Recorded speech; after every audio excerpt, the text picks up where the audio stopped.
As human beings, we hear sound in a frequency range from 20 Hz to 20 kHz. And what does it sound like? Be careful with your headphones, mind your volume. I'm going to show you right now.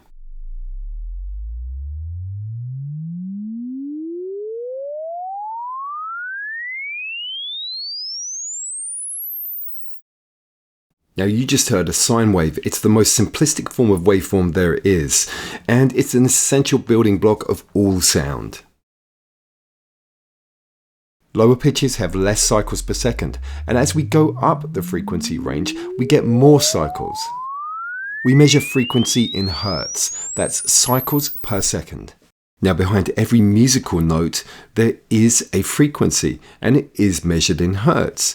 Now take for example a 440 hertz. This is A4 on a piano. I'm going to show you something interesting here. If we double the frequency, have a listen to what happens. This is 880 hertz. And what about if we halve the original frequency? Let's go down to 220 and then 110.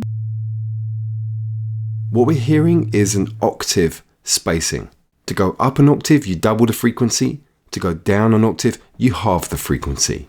And we've been looking at sine waves, the pure waveform. Let's now look at a piano sample at A4. You can see the bulk of energy around the 440 Hz, but also some frequency content above and below. Let's take it up the octave. You can see once again 880, the most energy, but also textures above and below. And now to the lower octave, slightly different characteristics.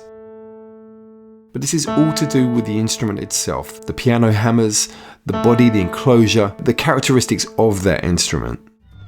So let's recap. You've learned that we hear in a frequency range from 20 Hz to 20 kHz. We can examine the frequency content on an analyzer.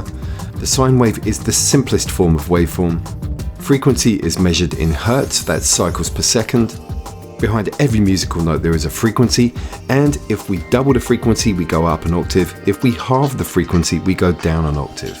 Finally, not every sound is simple like the sine wave. We can get complex waveforms like a piano waveform, and we'll explore other types in future videos.